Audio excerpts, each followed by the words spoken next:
Hi friends, ನಮಸ್ಕಾರ ಎಲ್ರಿಗೂ. ಎಲ್ಲರೂ ಹೆಂಗದಿರಿ? ಎಲ್ಲರೂ ಆರಾಮಿದ್ದೀರಿ ಅಂತ ಅಂದ್ಕೊಳ್ತೀನಿ. ನಾವು ಆರಾಮಿದ್ದೀವಿ ನೋಡ್ರಿ. ಬರ್ರಿ ಇವತ್ತಿನ ವ್ಲಾಗ್ನ ಶುರು ಮಾಡೋಣಂತ. ಈ ವ್ಲಾಗ್ನ ಶುರು ಮಾಡೋಕ್ಕೂ ಮುಂಚೆ ಇನ್ನೂ ಯಾರು ನಮ್ಮ ಚಾನಲ್ನ ಸಬ್ಸ್ಕ್ರೈಬ್ ಮಾಡ್ಕೊಂಡಿಲ್ಲ, ಪ್ಲೀಸ್ ಸಬ್ಸ್ಕ್ರೈಬ್ ಮಾಡಿಕೊಂಡು ವಿಡಿಯೋನ ನೋಡಿರಿ. ಬರ್ರಿ ಇವಾಗ ವ್ಲಾಗ್ನ ಶುರು ಮಾಡೋಣಂತ. ಇವತ್ತು ನಾಷ್ಟಕ್ಕೆ ನಾನು ಹೆಸರು ಕಾಳು ಪಡ್ಡು ಮಾಡಿರತ್ತಂತೇಳಿ ರಾತ್ರಿ ನಾನು ಹೆಸರು ಕಾಳನ್ನ ನೆನೆಸಿಟ್ಟಿದ್ನಿ.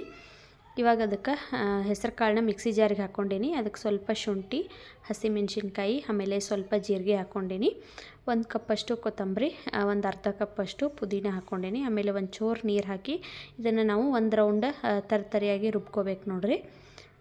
ಒಂಚೂರು ತರ್ತರಿಯಾಗಿ ನಾನು ರುಬ್ಕೊಂಡೀನಿ. ಇವಾಗ ಅದಕ್ಕೆ ಒಂದು ಸಣ್ಣ ಕಪ್ಪಷ್ಟು ಮೊಸರು ಹಾಕ್ಕೊಂಡೀನಿ. ಆಮೇಲೆ 1 ಬೌಲಷ್ಟು ಚಿರೋಟಿ ರವೆ ಹಾಕ್ಕೊಂಡೀನಿ ನೋಡ್ರಿ. ಇಷ್ಟು ಹಾಕ್ಕೊಂಡ ಮತ್ತು ಒಂಚೂರು ನೀರು ಹಾಕಿ ಇದನ್ನು ಮತ್ತು ನಾವು ನೈಸಾಗಿ ಪೇಸ್ಟ್ ಮಾಡ್ಕೋಬೇಕು. ದೋಸೆ ಹಿಟ್ಟಿನ ಅದಕ್ಕೆ ನಾವು ಇದನ್ನು ಮಿಕ್ಸಿ ಮಾಡ್ಕೋಬೇಕು ನೋಡ್ರಿ. ಇವಾಗ ಇದು ರೆಡಿ ಆಗೈತಿ. ಇವಾಗ ಇದನ್ನು ನಾನು ಒಂದು ಬೌಲಿಗೆ ತೆಕ್ಕೊಳಕತ್ತೀನಿ. ಇವಾಗ ಇದಕ್ಕೆ ನಾನು 1 ಕಪ್ಪಷ್ಟು ಅಕ್ಕಿ ಹಿಟ್ಟನ್ನ ಮಿಕ್ಸ್ ಮಾಡ್ಕೊಳಕತ್ತೀನಿ. ಅಕ್ಕಿ ಹಿಟ್ಟನ್ನ ಹಾಕಿ ನಾವು ಇದನ್ನು ಒಂಚೂರು ನೀರು ಹಾಕಿ ಜಾಸ್ತಿ ತೆಳು ಮಾಡ್ಕೋಬಾರ್ದು. ದೋಸೆ ಮಾಡ್ಕೋತೇವಂದ್ರೆ ತೆಳುವಾಗೆ ಮಾಡ್ಕೋಬೋದು. ಇವಾಗ ನಾನು ಪಡ್ಡು ಮಾಡ್ತಿರೋದ್ರಿಂದ ಒಂಚೂರು ಗಟ್ಟಿಗೆನ ಮಾಡ್ಕೊಂಡಿನಿ ನೋಡ್ರಿ. ಇವಾಗ ಅದಕ್ಕೆ ಸಣ್ಣಗೆ ಹೆಚ್ಚಿರುವಂಥ ಈರುಳ್ಳಿ, ತುರಿದಿರುವಂಥ ಕ್ಯಾರೆಟು, ಆಮೇಲೆ ಸ್ವಲ್ಪ ಸಬ್ಬಸಿಗೆ ಸೊಪ್ಪು ಹಾಕೊಳಕತ್ತೀನಿ. ಮತ್ತು ನೀವು ಕೊತ್ತಂಬರಿ ಸೊಪ್ಪಿದ್ರೆ ಅದನ್ನು ಹಾಕೋಬೋದು. ಇವಾಗ ರುಚಿಗೆ ತಕ್ಕಷ್ಟು ಉಪ್ಪು ಹಾಕೊಳಕತ್ತೀನಿ. ಇಷ್ಟು ಹಾಕಿ ಇದನ್ನು ನಾವು ಚೆಂದಾಗ ಮಿಕ್ಸ್ ಮಾಡ್ಕೋಬೇಕು ನೋಡ್ರಿ. ಇಷ್ಟು ಗಟ್ಟಿಗೆ ನಾನು ಮಾಡ್ಕೊಂಡೀನಿ ಪಡ್ಡು ಹಾಕಕ್ಕೆ. ನಾವು ಇದ್ರೊಳಗೆ ದೋಸೆನೂ ಮಾಡ್ಕೋಬೋದು, ಎರಡೂ ಚಲೋ ಆಗ್ತಾವೆ. ಇವಾಗ ಇದನ್ನು ನೆನೆಸೋ ಅವಶ್ಯಕತೆ ಏನಿರೋದಿಲ್ಲ. ಆದ್ರೆ ರೆಡಿ ಮಾಡಿ ಇಡ್ತೇವಂದ್ರೆ ಇಡ್ಬೋದು ಒಂದು 10 ನಿಮಿಷ, ಇಲ್ಲಾಂದರೆ ಇಮಿಡಿಯೇಟ್ ಅವಾಗನೂ ಮಾಡ್ಕೋಬೋದು. ನಾನು ರೆಡಿ ಮಾಡಿಟ್ಟು ಸಾನ್ವಿಗೆ ಸ್ಕೂಲಿಗೆ ಕಳ್ಸೋಕೆ ರೆಡಿ ಮಾಡಿ ಬಂದು ಇವಾಗ ಪಡ್ಡು ಹಾಕತ್ತೇನೆ ನೋಡ್ರಿ.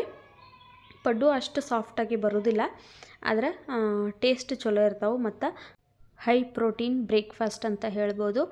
ಭಾಳ ಚಲೋ ಇರ್ತದೆ ನೋಡ್ರಿ. ಇದು ಒಂದು ಸರಿ ಟ್ರೈ ಮಾಡಿರಿ. ಮಾಮೂಲಿ ಪಡ್ಡು ತಿಂದು ಬೇಸರಾಗೈತೆ ಅನ್ನೋರು ಈ ರೀತಿ ಮಾಡ್ಕೊಂಡು ತಿನ್ಬೋದು. ರಾತ್ರಿ ನಾವು ಬರೀ ಹೆಸರು ಕಾಳು ನೆನೆಸಿದ್ರೆ ಸಾಕು. ಮತ್ತು ನಮಗಿದು ಇನ್ನೊಂದು ಸ್ವಲ್ಪ ಸಾಫ್ಟಾಗಿ ಆಗಬೇಕಂದ್ರೆ ನಾವು ರಾತ್ರಿ ಹೆಸರು ಕಾಳು ಜೋಡಿ ಅಕ್ಕಿಯನ್ನು ನೆನೆಸಿ ಮಲ್ಕೋಬೋದು. ನಾನು ಬರೀ ಹೆಸರು ಕಾಳು ಹಾಕಿದ್ನಿ. ಇವಾಗ ಅದಕ್ಕೆ ಚಿರೋಟಿ ರವೆ ಮತ್ತು ಅಕ್ಕಿ ಹಿಟ್ಟು ಹಾಕ್ಕೊಂಡಿದ್ನಿ. ನೋಡ್ತಿರ್ಬೋದು ಪಡ್ಡು ಎಷ್ಟು ನೀಟಾಗಿ ಬರಾಕತ್ತಾವ ಅಂಥೇಳಿ. ಒಬ್ಬೊಬ್ಬರ ಮನ್ಯಾಗ ಪಡ್ಡು ಹಂಚು ಇದು ಅಷ್ಟು ಸರಿಗಿರಂಗಿಲ್ಲ, ಹೇಳತ್ತಿರಲ್ಲ. ಅಂಥವ್ರು ದೋಸೆನ ಮಾಡ್ಕೊಳ್ರಿ. ಯಾಕಂದ್ರೆ ಇದಕ್ಕೆ ಪಡ್ಡು ತವ ಚಲೋ ಇರಬೇಕಾಗ್ತತಿ, ಇಲ್ಲಾಂದರೆ ಇವು ಅಷ್ಟು ಚಲೋತಾಗೆ ಹೇಳೋದಿಲ್ಲ. ಪಡ್ಡುನ ಮಾಡೀನಿ ಮತ್ತು ಅದ್ರ ಜೋಡಿ ನಾನು ಶೇಂಗಾ ಚಟ್ನಿ ಮಾಡಿದ್ದಿ. ಇವಾಗ ABC ಜ್ಯೂಸ್ ಮಾಡತ್ತೇನೆ ನೋಡ್ರಿ. ಅಂದರೆ ಆ್ಯಪಲ್ಲು, ಬೀಟ್ರೇಟು, ಕ್ಯಾರೆಟು ಹಾಕ್ಕೊಂಡು ಜ್ಯೂಸ್ ಮಾಡಕತ್ತೀನಿ. 3 ಸಣ್ಣಗೆ ಕಟ್ ಮಾಡಿಕೊಂಡು ಮಿಕ್ಸಿ ಜಾರಿಗೆ ಹಾಕ್ಕೊಂಡೇನಿ. ಇವಾಗ ಸ್ವಲ್ಪ ಉಪ್ಪು ಹಾಕ್ಕೊಂಡೇನಿ ನೋಡ್ರಿ. ಹಾಕಿ ಅದಕ್ಕೆ ನೀರು ಹಾಕಿ ನಾವು ಇದನ್ನು ನೈಸಾಗಿ ರುಬ್ಕೋಬೇಕು. ಜ್ಯೂಸ್ ಮಾಡ್ಕೋತೀವಲ್ಲ ಆ ರೀತಿ ನೋಡ್ರಿ. ನಾನು ಅದಕ್ಕೆ ದೊಡ್ಡ ಜಾರ್ ಒಳಗೆ ಹಾಕಿ ರುಬ್ಕೊಳಕತ್ತೀನಿ ನೋಡ್ರಿ. ಇವಾಗ ರೆಡಿ ಆಗೈತಿ. ಇದನ್ನು ಹಂಗನೂ ಕುಡಿಬೋದು ಮತ್ತು ಸೋಸ್ಕೊಂಡಾದರೂ ಕುಡಿಬೋದು. ಇವಾಗ ಅದನ್ನು ರೆಡಿ ಮಾಡಿಟ್ಟು ಸಾನ್ವಿಗೆ ಸ್ಕೂಲಿಗೆ ನಾನು ಸ್ನ್ಯಾಕ್ಸಿಗೆ ಆರೆಂಜ್ ಹಾಕಕತ್ತೀನಿ ಮತ್ತು ವೇಫರ್ಸು, ಚಾಕ್ಲೇಟು ಇಷ್ಟು ಹಾಕಕತ್ತೀನಿ ನೋಡ್ರಿ ಇವತ್ತಕ್ಕಿಗೆ ಸ್ಕೂಲಿಗೆ. ಮತ್ತು ನಾಷ್ಟ ಅಂತೂ ರೆಡಿ ಆಗೈತಿ. ಪಡ್ಡು ಮಾಡಿ ಅಕ್ಕಿಗೆ ತಿನ್ನಿಸಿದ್ದೇನೆ ಈಗ ಆಲ್ರೆಡಿ. ತಿನ್ನಿಸಿ ಬಾಕ್ಸ್ನ ರೆಡಿ ಮಾಡತ್ತೀನಿ. ಇನ್ನು ಸ್ಕೂಲಿಗೆ ಹೋಗಿ ಬಿಟ್ಟು ಬರಬೇಕು. ಸ್ಕೂಲಿಗೇನೋ ಹಾಕ್ತೇನಂತ ಹೇಳೀನಿ. ಪಡ್ಡು ಮಾಡಿದ್ನೆಲ್ಲ ಆಕಿ ಬೇಡಮ್ಮ ಏನರ ಫ್ರೂಟ್ಸ್ ಚಾಕ್ಲೇಟ್ ಹಾಕಂದ್ಲು. ಸರಿ ಆಯ್ತು ಅಂತೇಳಿ ಅದನ್ನ ಹಾಕಿನೇನ. ಯಾಕಂದ್ರೆ ಆಕೆ ಹೇಳಿದ್ದೆ ನಾನು ಹಾಕಲಿಲ್ಲ ಅಂದ್ರೆ ಆಕೆ ತಿಂದ ಬರಂಗಿಲ್ಲ, ಹಂಗೆ ತೊಗೊಂಡು ಬರ್ತಾಳು. ಹಾಗಾಗಿ ಆಕಿನ ಕೇಳೇನ ಹಾಕಿರ್ತೀನಿ. ಇವಾಗ ಆಕಿನ ಸ್ಕೂಲಿಗೆ ಬಿಡಾಕೊಂತೇನೆ ನೋಡ್ರಿ. ಇವತ್ತು ಆಕಿಗೆ ಕಲರ್ ಡ್ರೆಸ್ ಹೇಳಿದರು. ಯಾಕಂತಂದ್ರೆ ಇವತ್ತು ಥರ್ಸ್ಡೇ ಚಿಲ್ಡ್ರನ್ಸ್ ಡೇ ಇತ್ತು, ಸೆಲೆಬ್ರೇಷನ್ ಇತ್ತು ಸ್ಕೂಲಲ್ಲಿ. ಹಾಗಾಗಿ ಕಲರ್ ಡ್ರೆಸ್ ಹಾಕಿ ಕಳಿಸ್ರಿ ಅಂತೇಳಿದರು. ಆಕೆಗೆ ಕಲರ್ ಡ್ರೆಸ್ ಹಾಕಿ ನಾನು ಆಕಿನ ಸ್ಕೂಲಿಗೆ ಬಿಟ್ಟು ಬಂದ ತಕ್ಷಣ ನಾಷ್ಟ ಅಂತ ಎಲ್ಲ ರೆಡಿ ಇತ್ತು. ಇದು ಜ್ಯೂಸ್ ಏನು ಮಾಡಿ ಇಟ್ಟು ಹೋಗಿದ್ನಲ್ಲ, ಇದನ್ನು ಸ್ವಲ್ಪ ಸೋಸ್ಕೊಳಕತ್ತೀನಿ ನೋಡ್ರಿ. ಇದು ಹಂಗೆ ಕುಡಿಯೋಕೆ ಅಷ್ಟು ಚಲೋ ಅನ್ಸಂಗಿಲ್ಲ ಅಂತಾರೆ ನಮ್ಮ ಮನೆಯವ್ರೆ. ಹಾಗಾಗಿ ಅವರಿಗೆ ಸ್ವಲ್ಪ ಸೋಸೆ ಕೊಡಾಕತ್ತಿದ್ದೆ ನೋಡ್ರಿ. ಇವಾಗ ಜ್ಯೂಸು ರೆಡಿ ಆಗೈತಿ. ನಾಷ್ಟ ಇವಾಗ ನಮ್ಮ ಮನೆಯವ್ರಿಗೆ ಹಾಕಿ ಕೊಡತ್ತೇನೆ ನೋಡ್ರಿ. ನೀವು ಪಡ್ಡು ಬೇಕಾದ್ರೆ ಪಡ್ಡುನೂ ಮಾಡ್ಕೋಬೋದು. ಒಂದು ಹಿಟ್ಟೊಳಗೆ ದೋಸೆ ಬೇಕಾದ್ರೆ ದೋಸೆನೂ ಮಾಡ್ಕೋಬೋದು. ಅದರ ಜೋಡಿ ಶೇಂಗಾ ಚಟ್ನಿ ಮಾಡಿದ್ದೀನಿ. ಇವತ್ತಿನ ಬ್ರೇಕ್ಫಾಸ್ಟ್ ಈ ರೀತಿ ಇತ್ತು. ನಮ್ಮ ಮನೆಯವ್ರು ತಿಂದು ಅವರು ಹೋದರು ಕೆಲ್ಸಕ್ಕೆ. ಆಮೇಲೆ ನಾನು ನಾಷ್ಟ ಮಾಡೀನಿ. ಒಂದು ದೋಸೆ ಮಾಡಕತ್ತೀನಿ ನೋಡ್ರಿ. ಅಂದ್ರೆ ನಾನು ತೋರ್ಸಾಕಂತೇಳಿ ಮಾಡತ್ತೀನಿ ಒಂದು ದೋಸೆ. ಒಬ್ಬೊಬ್ಬರಂತಾರೆ ಒಂದು ಹಿಟ್ಟದೊಳಗೆ 2 ಮಾಡೋಕ್ಕೆ ಬರೋಂಗಿಲ್ಲ ಅಂಥೇಳಿ. ಹಾಗಾಗಿ ನಾನು ಈ ರೀತಿ ಮಾಡಿ ತೋರ್ಸಾತೀನಿ. ಒಂದು ದೋಸೆ ಹಾಕಕತ್ತೀನಿ. ಇವಾಗ ಎಲ್ರದ್ದು ನಮ್ಮ ನಾಷ್ಟ ಎಲ್ಲ ಮುಗ್ದಿತ್ತು. ಆದರೂ ನಾನು ಒಂದು ತೋರಿಸಿರತ್ತಡಿ ಅಂಥೇಳಿ ವಿಡಿಯೋ ಮಾಡಕತ್ತೀನಿ. ಇದು ಅಷ್ಟೇ ಒಂಚೂರು ಅಂಟ್ಕೊಳಂಗಿಲ್ಲ ನೋಡ್ರಿ ಎಷ್ಟು ಮಸ್ತಾಗ ದೋಸೆ ಬರತ್ತಾವ ಅಂತೇಳಿ. ಇದಕ್ಕೆ ಪೆಸರಟ್ಟು ಅಂತಲೂ ಹೇಳ್ತಾರೋ, ನಾವೇನಾದರೂ ಕರ್ಕೊಬೋದು. ಆದ್ರೆ ಪಡ್ಡುಗಿಂತ ದೋಸೆ ಭಾಳ ಚಲೋ ಇರ್ತದಂತ ಹೇಳ್ಬೋದು. ಆದ್ರೆ ಪಡ್ಡು ಅನ್ನೋ ಟೇಸ್ಟೇ ಚಲೋ ಇತ್ತು. ಹಂಗೆ ಒಂದು ಸ್ವಲ್ಪ ಎಲ್ಲ ಕೆಲಸ ಮುಗಿಸಿ ನಾನು ಒಂದು 5-10 ನಿಮಿಷ ರೆಸ್ಟ್ ಮಾಡೀನಿ. ಆಮೇಲೆ ಮತ್ತೆ ಮಳೆ ಬರೋಕ್ಕೆ ಸ್ಟಾರ್ಟ್ ಆಯಿತು ಮಧ್ಯಾಹ್ನದ ಮೇಲೆ. ಮತ್ತು ಬಟ್ಟೆ ಎಲ್ಲ ಹಿಂದ್ಗಡೆ ಒಣಗಿ ಹಾಕಿದ್ದು ಎಲ್ಲ ತೊಗೊಂಡು ಬಂದು ಮಡಿಸಿ ಎತ್ತಿಟ್ಕೊಂಡು ಹಂಗೆ ಟಿ ವಿ ನೋಡ್ಕೊತ ನಾನು ಅಡುಗೆ ಕೆಲಸನ ಸ್ಟಾರ್ಟ್ ಮಾಡೀನಿ. ಇವತ್ತು ನೋಡ್ರಿ 11 ಗಂಟೆಗೇನೋ ಮಳೆ ಬರೋಕ್ಕೆ ಸ್ಟಾರ್ಟ್ ಆಗಿಬಿಟ್ಟಿತ್ತು. ಅಡುಗೆ ಕೆಲಸನ ಸ್ಟಾರ್ಟ್ ಮಾಡ್ಕೊಂಡು ಇವತ್ತು ಚಪ್ಪರದ ಅವರೆಕಾಯಿ ಪಲ್ಯ ಮತ್ತು ರೊಟ್ಟಿ ಮಾಡಿರತ್ತಂತೇಳಿ. ಅವರೆಕಾಯಿನ ನಾನು ಮೊನ್ನೆನ ಮುರಿದಿಟ್ಟಿದ್ನಿ, ಒಂದು ವ್ಲಾಗಲ್ಲಿ ನಾನು ತೋರಿಸಿದ್ದು ನಿಮಗೆ. ಅವನ್ನ ಮುರಿದಿದ್ದು ಹಂಗೆ ಇದ್ದವ, ನಾನು ಪಲ್ಯನ ಮಾಡಿರಲಿಲ್ಲ. ಇವತ್ತು ಮಾಡಿರತ್ತಂತೇಳಿ ಅವರೆಕಾಯಿನ ಇವಾಗ ಬೇಯಿಸಾಕಿಡತ್ತೆ ನೋಡ್ರಿ. ಕುಕ್ಕರ್ ಒಳಗೆ ಹಾಕಿರ ಜಾಸ್ತಿ ಬೆಂದು ಬಿಡ್ತಾವೆ, ಹಾಗಾಗಿ ಪಾತ್ರೆ ಒಳಗನ ನಾನು ಬೇಯಿಸಾಕಿಡತ್ತೀನಿ. ಇದರೊಳಗೂ ಜಾಸ್ತಿ ಟೈಮ್ ಹಿಡಿಯಂಗಿಲ್ಲ, ನಮಗೆ ಎಷ್ಟು ಬೇಕಲ್ಲ ಅಷ್ಟು ಬೇಯಿಸ್ಕೋಬೋದು. ಪಾತ್ರೆ ಒಳಗಾದ್ರೆ ಕುಕ್ಕರ್ ಒಳಗಾರ ಜಾಸ್ತಿ ಬೆಂದು ಬಿಡ್ತೈತಿ, ಅಷ್ಟು ಚಲೋ ಆಗೋದಿಲ್ಲ. ಹಾಗಾಗಿ ನೋಡ್ರಿ ಒಂದು 10 ನಿಮಿಷಕ್ಕೆ ಎಲ್ಲ ಅವರೆಕಾಯಿ ಎಲ್ಲ ಬೆಂದ ರೆಡಿಯಾಗಿದ್ದಾವೆ. ಇವಾಗ ಅದಕ್ಕೆ ಒಗ್ಗರಣೆ ಹಾಕೊಳಕತ್ತೀನಿ. ಬಾಳ್ಗಿಗೆ ಒಂದು 2 ಚಮಚ ಎಣ್ಣೆ ಹಾಕ್ಕೊಂಡೀನಿ. ಎಣ್ಣೆ ಬಿಸಿ ಆದಮೇಲೆ ಸಾಸಿವೆ, ಜೀರಿಗೆ, ಒಂದು ಸ್ವಲ್ಪ ಕರಿಬೇವು ಹಾಕ್ಕೊಂಡೀನಿ. ಆಮೇಲೆ ಸಣ್ಣಗೆ ಹೆಚ್ಚಿರುವಂಥ ಈರುಳ್ಳಿ ಹಾಕ್ಕೊಂಡು ಒಂದು 2 ನಿಮಿಷ ಫ್ರೈ ಮಾಡ್ಕೊಂಡೀನಿ. ಆಮೇಲೆ ಇದಕ್ಕೆ ಸಣ್ಣಗೆ ಹೆಚ್ಚಿರುವಂಥ ಒಂದು ಟೊಮೆಟೊ ಹಾಕ್ಕೊಳತ್ತೇನೆ ನೋಡ್ರಿ. ಟೊಮೆಟೊನೂ ಹಾಕಿ ಫ್ರೈ ಮಾಡಿಕೊಂಡು ಇವಾಗ ಇದಕ್ಕೆ ರುಚಿಗೆ ತಕ್ಕಷ್ಟು ಉಪ್ಪು, ಸ್ವಲ್ಪ ಅರಿಶಿನ ಪುಡಿ, ಅಚ್ಚ ಖಾರದ ಪುಡಿ, ಗರಂ ಮಸಾಲ, ಧನಿಯಾ ಪುಡಿ ಹಾಕ್ಕೊಂಡು ಇದನ್ನು ಒಂದು 2 ನಿಮಿಷ ಈರುಳ್ಳಿ ಮತ್ತು ಟೊಮೆಟೊನ ಎಲ್ಲ ಫ್ರೈ ಮಾಡ್ಕೋಬೇಕು. ಫ್ರೈ ಆದಮೇಲೆ ಬೇಯಿಸಿಟ್ಕೊಂಡಿರುವಂಥ ಚಪ್ಪರದ ಅವರೆಕಾಯಿನ ಹಾಕ್ಕೊಂಡು ಇವಾಗ ಇದಕ್ಕೆ ನಾನು ಶೇಂಗಾ ಪುಡಿ ಹಾಕ್ಕೊಳಕತ್ತೀನಿ ನೋಡ್ರಿ. ಹುರಿದ ಪುಡಿ ಮಾಡಿ ಇಟ್ಕೊಂಡಿರ್ತೀವಲ್ಲ ಶೇಂಗಾ ಪುಡಿ ಹಾಕ್ಕೊಂಡೀನಿ ಮತ್ತು ಹುಚ್ಚೆಳ್ಳು ಪುಡಿ ಹಾಕ್ಕೊಂಡೀನಿ, ಅಂದ್ರೆ ಗುರೆಳ್ಳು ಪುಡಿ. ಎರಡನ್ನೂ ಹಾಕಿ ಮ್ಯಾಲೆ ಸ್ವಲ್ಪ ಕೊತ್ತಂಬರಿ ಸೊಪ್ಪು ಹಾಕ್ಕೊಂಡು ಇದನ್ನು ನಾನು ಮಿಕ್ಸ್ ಮಾಡ್ಕೊಳಕತ್ತೀನಿ. ಇಷ್ಟ ನೋಡ್ರಿ ಚಪ್ಪರದ ಅವರೆಕಾಯಿ ಪಲ್ಯ ಬೇಗ ರೆಡಿ ಆಗಿಬಿಡ್ತೈತಿ. ಟೇಸ್ಟ್ ಅನ್ನೋ ಅಷ್ಟೇ ಭಾಳ ಚಲೋ ಇರ್ತೈತಿ. ರೊಟ್ಟಿ ಜೋಡಿ ಅಂತೂ ಕಾಂಬಿನೇಷನ್ ಕರೆಕ್ಟಾಗಿರ್ತೈತಿ. ಹಾಗಾಗಿ ಇವತ್ತು ರೊಟ್ಟಿ ಜೋಡಿ ನಾನು ಅವರೆಕಾಯಿ ಪಲ್ಯ ಮಾಡಿದ್ನಿ. ಇವಾಗ ಮಧ್ಯಾಹ್ನ ನಮ್ಮ ಮನೆಯವರು ಊಟಕ್ಕೆ ಬಂದಿದ್ದರು. ಅವ್ರು ಬಂದಿರೋ ಟೈಮಲ್ಲೇ ನಾನು ಯಾವಾಗಲೂ ರೊಟ್ಟಿ ಮಾಡ್ತೀನಿ. ಮುಂಚೆನ ಮಾಡಿಡಂಗಿಲ್ಲ, ಮಾಡಿಟ್ರೆ ಅಷ್ಟು ಚಲೋ ಆಗೋದಿಲ್ಲ. ಅದಕ್ಕಾಗಿ ನಾನು ಅವ್ರು ಬಂದಾಗನ ರೊಟ್ಟಿ ಮಾಡಿರ್ತೀನಿ ನೋಡ್ರಿ. ಇವಾಗ ಬಿಸಿ ಬಿಸಿ ರೊಟ್ಟಿ ರೆಡಿ ಆಗಕತ್ತಾವು. ನನಗಿನ್ನ ಅಷ್ಟು ಪರ್ಫೆಕ್ಟಾಗಿ ರೊಟ್ಟಿ ಮಾಡೋಕ್ಕೆ ಬರೋದಿಲ್ಲ, ಹಾಗಾಗಿ ನಾನು ಯಾವಾಗಲೂ ಮಾಡಿ ಇಡೋದಿಲ್ಲ. ಮಾಡಿಟ್ರೆ ಒಂಚೂರು ಗಟ್ಟಿಯಾಗಿ ಬಿಡ್ತಾವವ. ಅವಾಗವಾಗ ತಿನ್ನೋದಾದ್ರೆ ಆರಾಮಾಗಿ ತಿನ್ಬೋದು ನಾನು ಮಾಡೋ ರೊಟ್ಟಿನ. ಇವಾಗ ನಮ್ಮವ್ವ ಅದು ಎಲ್ಲ ಮಾಡ್ತಾರಲ್ಲ, ಅಷ್ಟು ಸಾಫ್ಟಾಗಿ ನನಗೆ ಮಾಡೋಕ್ಕೆ ಬರೋದಿಲ್ಲ. ಹಾಗಾಗಿ ನಾನು ಮಾಡಂತೂ ಯಾವಾಗಲೂ ಇಡೋದಿಲ್ಲ. ರೊಟ್ಟಿ ಆಗಲಿ ಚಪಾತಿ ಆಗಲಿ ತಿನ್ನುವಾಗನ ಬಿಸಿ ಬಿಸಿನ ಮಾಡ್ಕೊಂಡು ತಿಂದಿರ್ತೀವಿ. ನಮ್ಮ ಮನೆಗೆಟ್ಟ ಒಂದು 4-5 ರೊಟ್ಟಿ ಮಾಡ್ರೆ ಆತು ನೋಡ್ರಿ ಅಷ್ಟು. ಅದಕ್ಕಿಂತ ಜಾಸ್ತಿ ರೊಟ್ಟಿ ಆಗೋದಿಲ್ಲ ಮನ್ಯಾಗ. ಒಂದು 5 ಲಾಸ್ಟ್ ಅಂದ್ರೆ 5 ರೊಟ್ಟಿ, ಅದಕ್ಕಿಂತ ಜಾಸ್ತಿ ನಾನು ಮಾಡೋಕ್ಕೆ ಹೋಗೋದಿಲ್ಲ. ಚಪಾತಿ ಹಿಟ್ಟಾದ್ರೆ ನಾವು ಫ್ರಿಜ್ ಒಳಗೆ ಇಟ್ಕೊಂಡು ಮತ್ತೊಂದು ಟೈಮ್ ಮಾಡ್ಕೋಬೋದು. ಆದರೆ ಈ ಜೋಳದ ಹಿಟ್ಟು ಫ್ರಿಜ್ ಒಳಗೆ ಇಡೋಕೆ ಆಗೋಂಗಿಲ್ಲ. ಇದನ್ನು ಎಷ್ಟು ನಾದಿರ್ತೀವಲ್ಲ ಅಷ್ಟು ನಾನು ಒಂದು ಸರಿ ನಾವು ಮಾಡ್ಕೋಬೇಕು. ಯಾಕಂದರೆ ಜಿಗಟ ಆರ್ತಂದ್ರೆ ಜೋಳದ ರೊಟ್ಟಿ ಅಷ್ಟು ಚಲೋ ಆಗೋದಿಲ್ಲ ನೋಡ್ರಿ. ಇವಾಗ ಬಿಸಿ ಬಿಸಿ ರೊಟ್ಟಿ ರೆಡಿಯಾಗಿದ್ದಾವೆ. ಇವಾಗ ನಮ್ಮ ಮನೆಯವ್ರಿಗೆ ಊಟಕ್ಕೆ ಹಚ್ಕೊಡತ್ತೀನಿ ನಾನು. ಪಲ್ಯ, ಮೊಸರು, ಸೌತೆಕಾಯಿ ಮತ್ತು ರೊಟ್ಟಿ. ನಾನು ಊಟ ಮಾಡೀನಿ, ನಮ್ಮ ಮನೆಯವರು ಊಟ ಮಾಡಿ ಅವ್ರು ಕೆಲ್ಸಕ್ಕೆ ಹೋದರು. ಸಾನ್ವಿನ ಊಟ ಮಾಡಿ ಮಲಗಿಳು. ನಾನು ಊಟ ಮಾಡಿ ಇವತ್ತು ಮಧ್ಯಾಹ್ನ ನಾನು ಮಲಗಲಿಲ್ಲ ನೋಡ್ರಿ. ಸ್ವಲ್ಪ ಸ್ಟಿಚಿಂಗ್ ಇತ್ತಲ್ಲ, ನಮ್ಮ ಫ್ರೆಂಡು ಅವ್ರು ಕೊಟ್ಟಿರು, ಭಾಳ ದಿವಸ ಆಯ್ತು ಅವ್ರು ಕೊಟ್ಟ. ಆದರೆ ನಾನು ಇವಾಗ ಸ್ವಲ್ಪ ಫ್ರೀ ಮಾಡಿಕೊಂಡು ಹೊಲಿಯಾಕತ್ತೀನಿ. ಹಿಂದಿನ ವಿಡಿಯೋದಲ್ಲಿ ನಾನು ತೋರಿಸಿದ್ನಿ ಮೇಲ್ಗಡೆದು ಟಾಪ್ ಹೊಲಿಯೋದು. ಇವಾಗ ಕೆಳಗಡೆ ಫ್ರಿಲ್ಸ್ ಮಾಡಿ ಅಟ್ಯಾಚ್ ಮಾಡೋದನ್ನು ತೋರಿಸ್ತೀನಿ ಈ ವಿಡಿಯೋದೊಳಗೆ. ಫ್ರಿಲ್ಸ್ ಹಾಕ್ಕೊಳಕ್ಕೆ ನೋಡ್ರಿ ನಾನು ಈ ರೀತಿ ಒಂದೊಂದು ಇಂಚ್ಗೂ ಮಾರ್ಕ್ ಮಾಡ್ಕೊಂಡಿದ್ನಿ.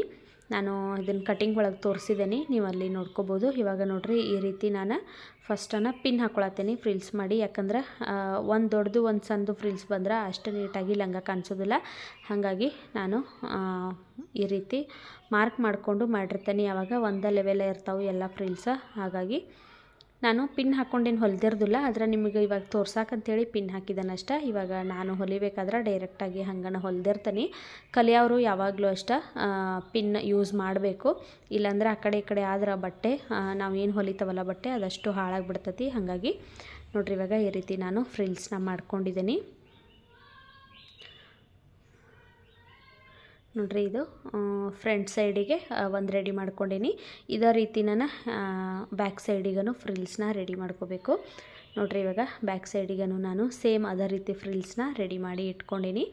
ಇವಾಗ ನಾವು ನಿನ್ನೆ ಮೇಲ್ಗಡೆ ಹೊಲಿದಿದ್ದೀವಲ್ಲ ಅದನ್ನು ಕ್ರಾಪ್ ಟಾಪ್ ಥರ ಅದನ್ನು ಇವಾಗ ಇದಕ್ಕೆ ಅಟ್ಯಾಚ್ ಮಾಡ್ಬೇಕು ನೋಡಿರಿ. ನಿನ್ನೆ ಹೊಲಿದಿಟ್ಕೊಂಡಿದ್ನಲ್ಲ, ಇವಾಗ ಇದರದ್ದು ಮೆಷರ್ಮೆಂಟೇ ಕರೆಕ್ಟಾಗಿರ್ತದೆ ನೋಡಿರಿ. ಯಾಕಂದ್ರೆ ನಾನು ಅಳತೆ ತೊಗೊಳ್ಳುವಾಗ ಕರೆಕ್ಟಾಗೇನು ಅಳತೆ ತೊಗೊಂಡು ಕಟ್ ಮಾಡಿದ್ನಿ. ಹಾಗಾಗಿ ಇವಾಗ ನೋಡಿರಿ ಮೆಷರ್ಮೆಂಟ ಕರೆಕ್ಟಾಗೈತಿ. ಇದನ್ನಿಷ್ಟ ಅಟ್ಯಾಚ್ ಮಾಡಬೇಕೀಗ. ಹೊಲಿಯುವಾಗ ಒಂಚೂರ ಕೆಳಗಡೆ ಎಲ್ಲ ನೋಡ್ಕೊಂಡು ಹೊಲಿಬೇಕು. ಯಾಕಂದ್ರೆ ಫ್ರಿಲ್ಸ ಕಡೆ ಆದ್ರೆ ಹಾಳಾಗಿಬಿಡ್ತತಿ. ನೀಟಾಗೆ ಐತೋ ಇಲ್ಲೋ ಅಂತೇಳಿ ನೋಡ್ಕೊಂಡು ಹೊಲಿಬೇಕು ಇದನ್ನು. ನೋಡಿರಿ ಕೆಳಗಡೆ ಏನು ಫ್ರಿಲ್ಸ್ ಐತಲ್ಲ ಅದನ್ನು ನಾನು ಸೀದಾ ಮಾಡಿ ಇಟ್ಕೊಂಡೀನಿ. ಮೇಲ್ಗಡೆ ಟಾಪ್ದು ಉಲ್ಟಾ ಮಾಡಿ ಇಟ್ಕೊಂಡೀನಿ ಬಟ್ಟೆನ. ಇವಾಗ 1/4 ಇಂಚು ಬಿಟ್ಕೊಂಡು ಇವಾಗ ಅದಕ್ಕೆ ಹೊಲಿಗೆ ಹಾಕಕತ್ತೀನಿ. ನೋಡಿರಿ ಈ ರೀತಿ ನೋಡ್ಕೊಂಡು ನೆರಿಗೆನ ಸರಿಸಿ ನಾವು ಹೊಲಿಗೆ ಹಾಕಬೇಕು. ಎಲ್ಲ ಸೇರಿಸಿ ಹಾಕ್ಬಿಟ್ಟಿವಿ ಅಂದ್ರೆ ಹಾಳಾಗಿಬಿಡ್ತತಿ ಬಟ್ಟೆ. ಅದಕ್ಕಾಗಿ ನೋಡ್ಕೊಂಡು ಹಾಕ್ರಿ.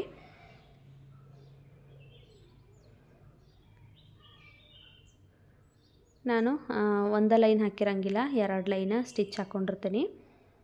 ಇವಾಗ ನಾನು ಫ್ರಂಟ್ ಸೈಡ್ದು ಹೊಲಿಯತ್ತೇನೆ ನೋಡಿರಿ. ಇದು ಫ್ರಂಟ್ ಸೈಡ್ದು. ಒಬ್ಬೊಬ್ರು ಹೆಂಗೆ ಹೊಲಿತಾರಂತಂದ್ರೆ ಪೂರ್ತಿ ಏನು ಸುತ್ತಳತೆ ಇರ್ತೈತಲ್ಲ ಸೊಂಟದ ಅದನ್ನಷ್ಟು ಪೂರ್ತಿ ಕಟ್ ಮಾಡಿಕೊಂಡು ನೆರಿಗೆ ಮಾಡಿ ಆಮೇಲೆ ಅಟ್ಯಾಚ್ ಮಾಡಿರ್ತಾರೋ. ಆದರೆ ಆ ರೀತಿ ಮಾಡಿದ್ರೆ ಫಿಟ್ಟಿಂಗ್ ಅಷ್ಟು ಕರೆಕ್ಟಾಗಿ ಬರೋದಿಲ್ಲ. ಹಾಗಾಗಿ ನಾನು ಈ ರೀತಿ ಸಪ್ರೇಟ್ ಫ್ರಂಟ್ದು ಆಮೇಲೆ ಸಪ್ರೇಟ್ ಬ್ಯಾಕ್ದು ಈ ರೀತಿ ನಾನು ಹೊಲಿದಿರ್ತೀನಿ. ಆವಾಗ ನಮ್ಗೆ ಫಿಟ್ಟಿಂಗ್ ಮಾಡೋಕ್ಕೆ ಈಸಿ ಆಗ್ತತಿ. ಹಾಗಾಗಿ ಕಲಿಯೋರಿಗೆ ಇದು ಈಸಿ ಮೆಥಡ್ ಅಂತ ಹೇಳ್ಬೋದು. ನೋಡಿರಿ ಇವಾಗ ಈ ರೀತಿ ನಾನು ಸ್ಟಿಚ್ ಮಾಡ್ಕೊಂಡೀನಿ. ಕರೆಕ್ಟಾಗೆ ಬಂದತ್ತೆ ನೋಡಿರಿ ಅಳತೆ. ಇವಾಗ ಇದಕ್ಕೆ ನಾನು ಇನ್ನೊಂದು ಸ್ಟಿಚ್ ಹಾಕತ್ತೀನಿ. ಒಂದು ಸ್ಟಿಚ್ ಹಾಕಿರ ಬಿಸ್ತಂತೇಳಿ ಮತ್ತೊಂದು ಸ್ಟಿಚ್ ಹಾಕ್ತೀನಿ ಅದ್ರ ಮ್ಯಾಲನ.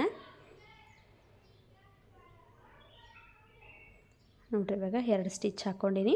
ಇವಾಗ ಇದು ಫ್ರಂಟ್ ಸೈಡ್ದು ರೆಡಿ ಆಯಿತು. ನೋಡ್ತಿರ್ಬೋದು ಕರೆಕ್ಟಾಗೆ ರೆಡಿ ಆಗೈತಿ. ಇನ್ನು ಬ್ಯಾಕ್ ಸೈಡ್ದು ಇದೇ ರೀತಿ ಸೇಮ್ ಇವಾಗ ಹೆಂಗೆ ಅಟ್ಯಾಚ್ ಮಾಡಿದ್ದೀವಲ್ಲ ಇದೇ ರೀತಿ ಬ್ಯಾಕ್ ಸೈಡ್ದೂ ನಾವು ಅಟ್ಯಾಚ್ ಮಾಡ್ಕೋಬೇಕು. ನೋಡಿರಿ ಬ್ಯಾಕ್ ಸೈಡ್ದೂ ನಾನು ಅಟ್ಯಾಚ್ ಮಾಡಕತ್ತೀನಿ. ಇಲ್ಲಿ 1 ಇಂಚು ಎಕ್ಸ್ಟ್ರಾ ಬಂದೈತೆ ನೋಡಿರಿ. ಯಾಕಂತಂದ್ರೆ ನಾವು ಕಾಜಾಪಟ್ಟಿ ಉಕ್ಸ್ಪಟ್ಟಿ ಮಾಡುವಾಗ 2 ಸೇರಿಸಿ ನಾವು ರಫ್ ಹೊಡಿತೀವಲ್ಲ ಆವಾಗ ಬಟ್ಟೆ ಅಲ್ಲಿ ಹೋಗಿಬಿಡ್ತೈತಿ. ಹಾಗಾಗಿ ಇಲ್ಲೊಂದು ಸ್ವಲ್ಪ ಎಕ್ಸ್ಟ್ರಾ ಬಂದತ್ತೆ ಅಷ್ಟೇ. ಬಂದರೂ ನಾನು ಏನು ತೊಂದರೆ ಇಲ್ಲ, ನಾವು ಅದನ್ನು ಆಮೇಲೆ ಕಟ್ ಮಾಡಿ ತೆಕ್ಕೋಬೋದು.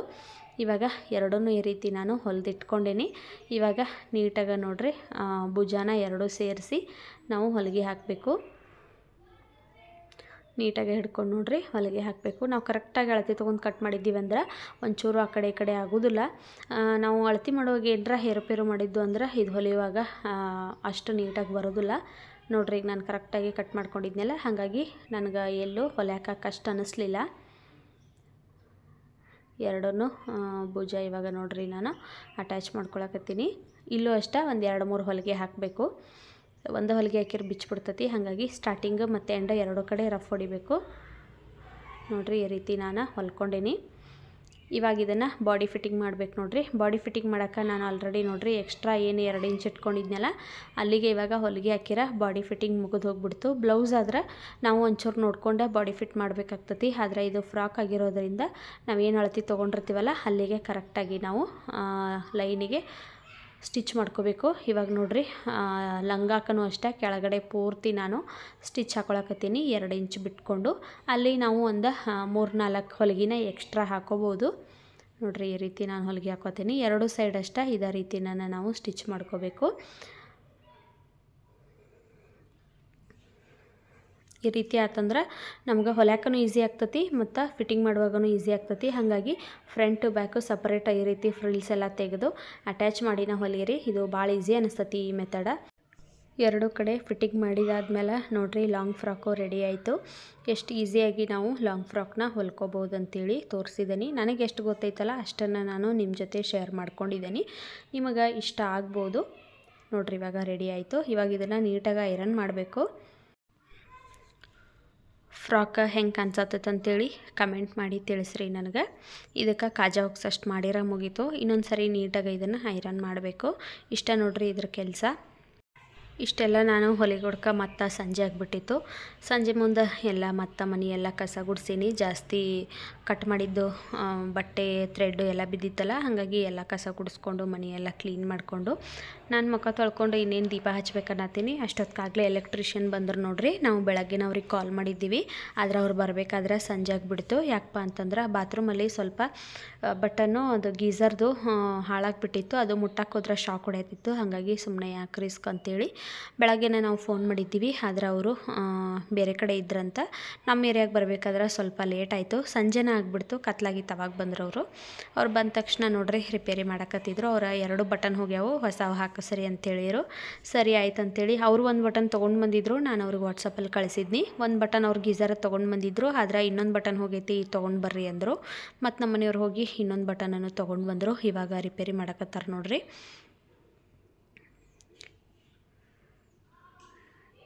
ಇದು ಶಾಕ್ ಹೊಡೆಯುತ್ತಿತ್ತಲ್ಲ, ಅದಕ್ಕಾಗಿ ಮೇನ್ ಸ್ವಿಚ್ ಆಫ್ ಮಾಡಿದ್ರು ಅವರ ಮೇಲ್ಗಡೆ. ಆಫ್ ಮಾಡಿ ಇವಾಗ ರಿಪೇರಿ ಮಾಡಕತ್ತಾರು.